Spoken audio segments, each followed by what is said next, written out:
looking out for people's safety is what the dead mic is supposed to be for, but most of the time it's used for commentary running throughout the entire show between everybody that's got ears. So everybody that has ears, all the crew, everybody in the band can all hear each other.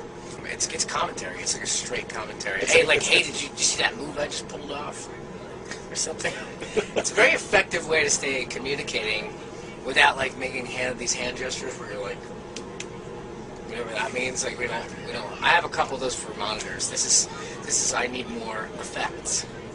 I go like this, or more drum. One of my favorite things to do, actually. If somebody asks a question or makes a comment on the dead mic, I answer on the real mic. So that way people have no idea what I'm answering.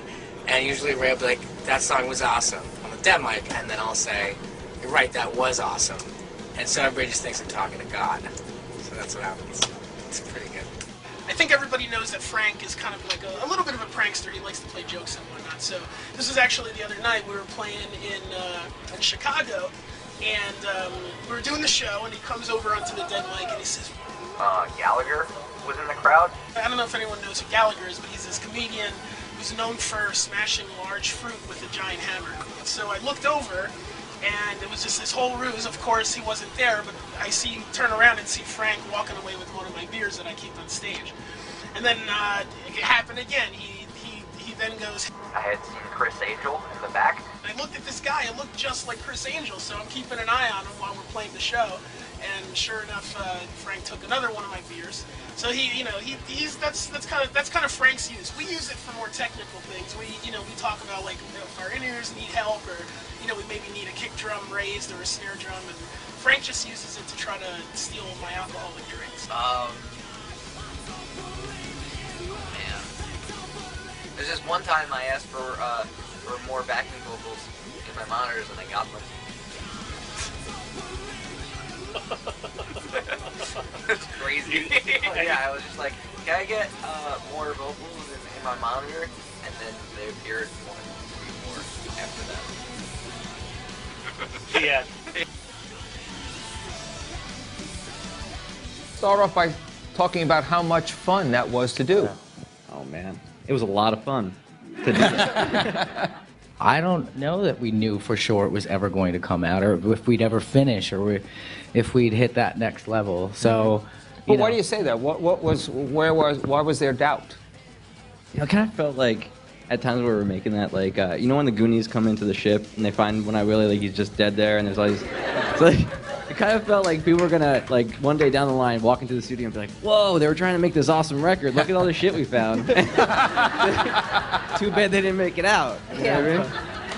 That's the best way to ever heard it described. I think that's what we're going to use in interviews from now on. That's actually what it felt like. It definitely felt like we were fulfilling some kind of destiny, or like, doing what we were really meant to do. Like when you picked up the guitar for the first time, did like air, like wind blow and like it lit up? Yeah, it was a light from the heavens, come on. It felt like that when we played our first almost full band, before Frank was in the band. We played our first actual rehearsal with Mikey playing bass. It kind of felt like that. You were just like, well, it felt really special about just the music and and his voice combined with everything, and right. You knew you were part of something different. But then a couple months later, it felt. It got even better. It really felt complete. Yeah. in the Pensy Prep band, he was always playing our demo.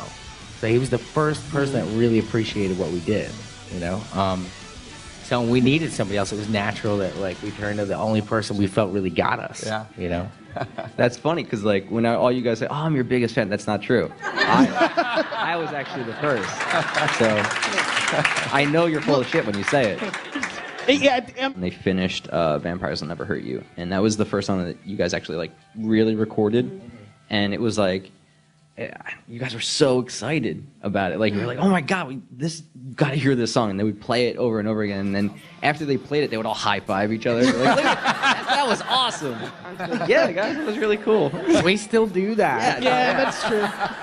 Now I get it though. Yeah, now he's high fiving with us. Yeah. So after that show, I was actually more mindful to make sure everybody in that arena got That's some great. of their space. Yeah, Got I mean, some it's of funny their because space. I remember Gerard like running all over the couch in the the studio. With the magazine? Yeah, this is what I was. All right, so everything in the studio, after we were done tracking, it was fine, but all the magazines had been destroyed.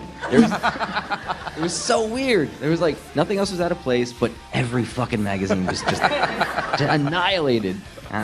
So we had nothing to read. All of them as we were. I don't know. I'll talk about Mama.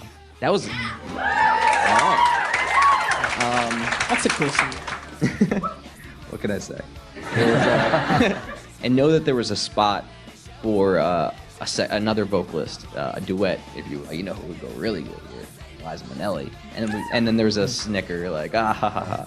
And Rob was like, oh, really?